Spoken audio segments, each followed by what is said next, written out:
A warm welcome to TV Africa News and thank you for joining us. This is Africa Today. My name is Najuma Luima, but first are the headlines. Over 150 officers dismissed for corruption. National debt increases.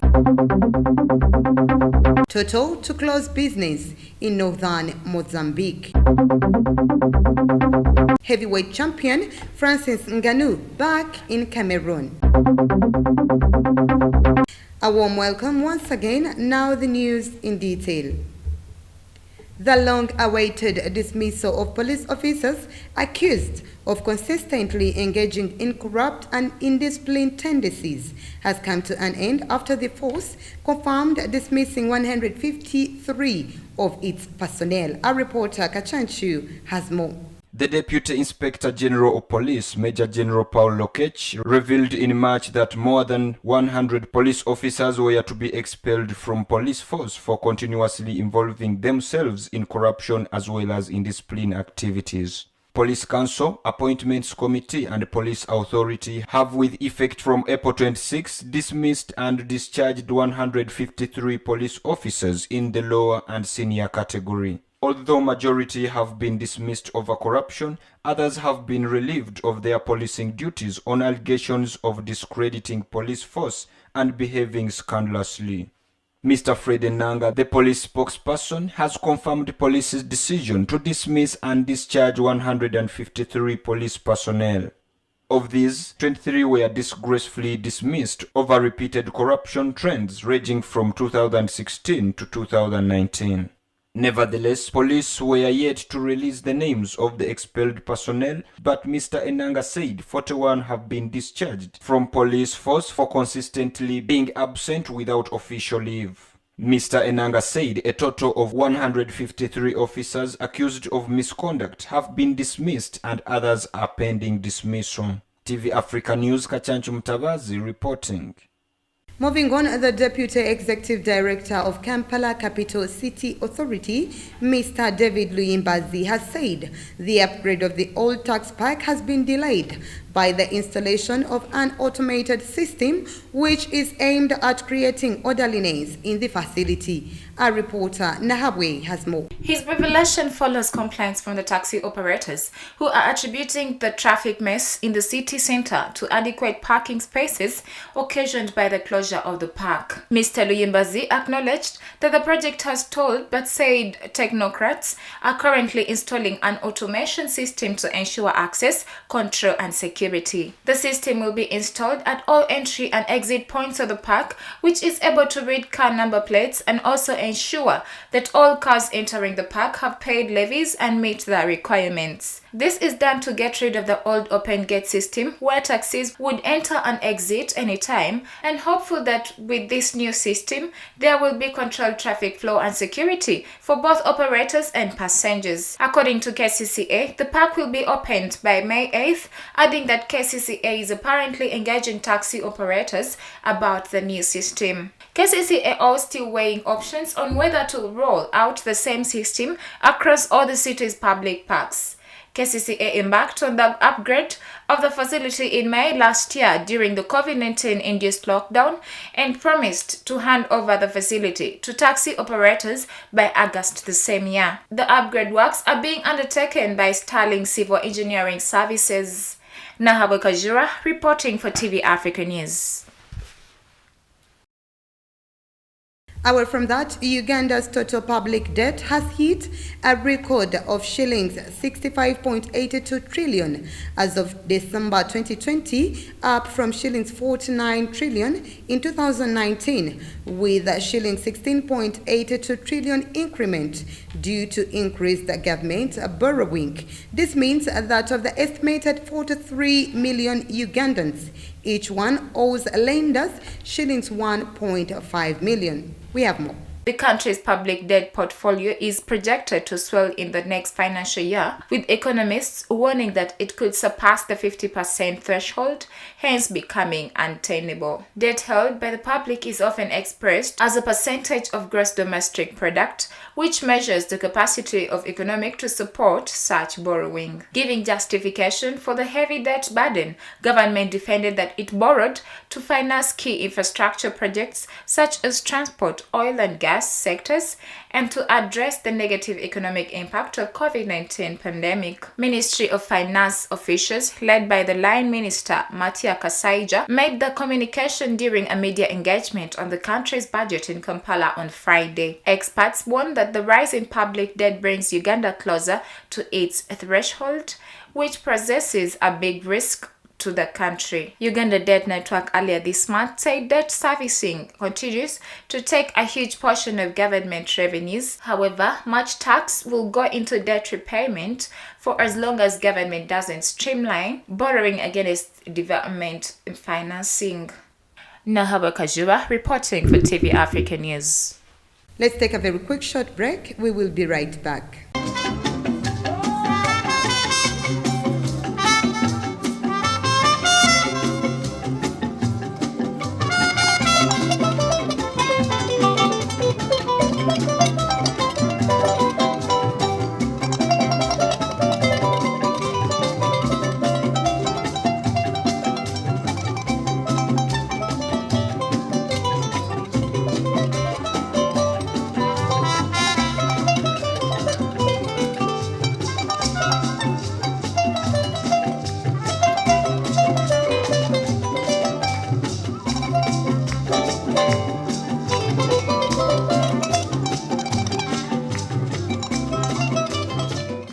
Welcome back. You're still watching TV Africa News, The Right to Know. Chad's new military junta on Monday named a transitional prime minister, appointing a distant run-up in presidential polls a week after veteran leader Idris Deby Itno died fighting rebels. Let's have more on this story. In an interview with journalists, Chad's incoming interim prime minister Albert Pahimi Padake reiterates statements by the new military junta that their transitional government should lead to a democratic transfer of power. Albert Pahimi Padake was the last premier under Deby, whose shock death triggered the creation of a so-called transitional military council headed by his son, 37-year-old Mahamat Idris Deby. Pahimi Padake will lead a government whose members will be named or revoked by the young Deby, according to a 95 article transition charter published last Wednesday that supersedes the constitution. The government will oversee a transition period of 18 months, leading to free and democratic elections under the charter. Still in Chad, Chad's military transitional government has said that it will not negotiate with rebels blamed for killing President Idris Deby Itno, raising fears that the group could carry out its threatened attack on Jamena. The Chadian rebels, known by their French acronym FACT, were based in southern Libya and are believed to have crossed back over into Chad earlier this month. In a televised statement, military spokesman General Azemba Mandoa Aguamo said some of the rebels had escaped in the direction of Chad's border with Niger and called for Niger's government to help capture them. The general added that, given the current situation, perceived to endanger Chad and the stability of the entire sub-region, this is not the time for mediation or negotiation with outlaws. Moving on, Angola's capital city Luanda is on the brink of an unprecedented public health crisis due to failure by the provincial government to pay their charges. The finance minister of Angola, Vera Dev, said that the previous model for contracting cleaning companies was unsustainable, which led to peeling of garbage all over the streets of the capital. President of the Neighborhood Committee of Talatona, Afonso Mutoboy, said that the impact is always negative, especially where children play from, and has been aggravated by recent heavy rains. Angolan President João Lourenço created on Sunday a commission which hosted a massive cleaning operation on Monday, supported by Solid Waste and Construction, cleaning companies, and the military police. Away from that, protests took place in Jakarta as Min Aung Hlaing, who seized power in Myanmar in a coup on February 1st, attended a special ASEAN summit in Jakarta. We have more. Human rights groups and people in Myanmar have criticized an agreement between Min Aung Hlaing, the general who seized power in the military coup nearly 3 months ago, and Southeast Asian leaders to end the violence-hit nation's crisis, saying it fell short of restoring democracy and holding the army to account for killing hundreds of civilians. There were no immediate protests in Myanmar big cities a day after the armed forces chief flew to Jakarta to meet leaders in the Association of Southeast Asian Nations and agreed to a 5-point plan that called for an immediate end to violence and all parties to exercise restraint. According to a statement from Brunei, the current ASEAN chair, the consensus was reached on 5 points: ending violence, constructive dialogue among all parties, acceptance of aid, a special ASEAN envoy to facilitate discussions, and subsequent visit to Myanmar. Let's once again take a very quick short break. We will be right back.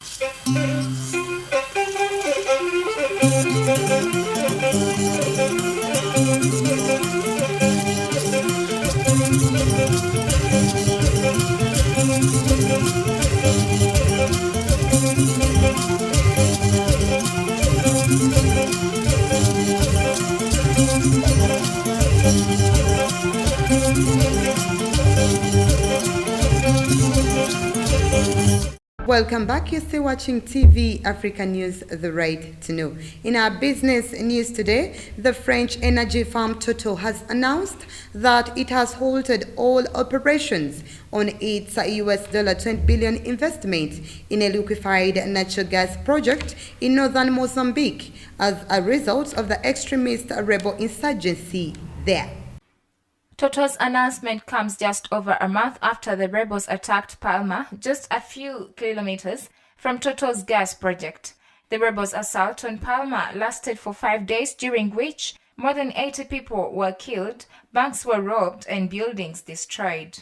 Ironically, Total had announced on March 24th that the security situation had improved and it could resume work on the project, but just hours later the rebels attacked Palma, forcing Total to abruptly close the project again.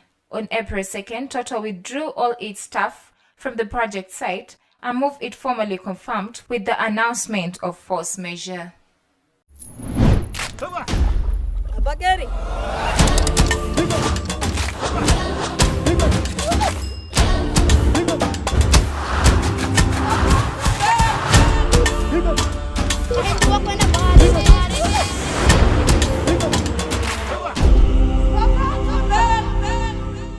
In our health news today, as the rest of the world marked World Malaria Day, the Pharmaceutical Society of Nigeria, Abuja, has taken an awareness campaign on the overuse and misuse of anti-malaria drugs in communities. We have more.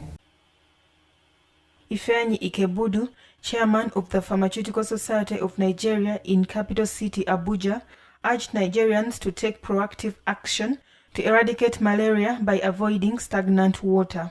He said that the World Health Organization has marked this day to sensitize the people about the effects of malaria and also on how to bring about its prevention to reduce its economic and medical burden. According to a new survey released a month ago before this year's event, over 58% of Nigerian youths believe they are the generation to end the disease. The new research says that 9 in 10 Nigerian youths want to take personal action in the fight against malaria.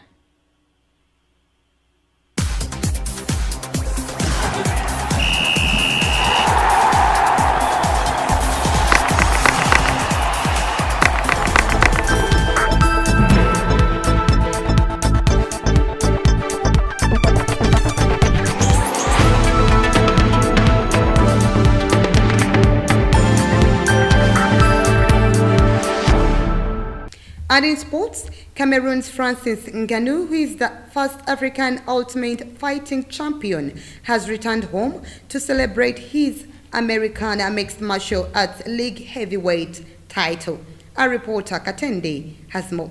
This African world-class champion has returned to celebrate the UFC history-making victory in his homeland and thanked the multitude of proud compatriots who came out to celebrate his win. An achievement that followed a sensational 6 minutes that saw Francis Ngannou deal a devastating second-round knockout to Stipe Miocic at the championship on March 27th in Las Vegas, United States.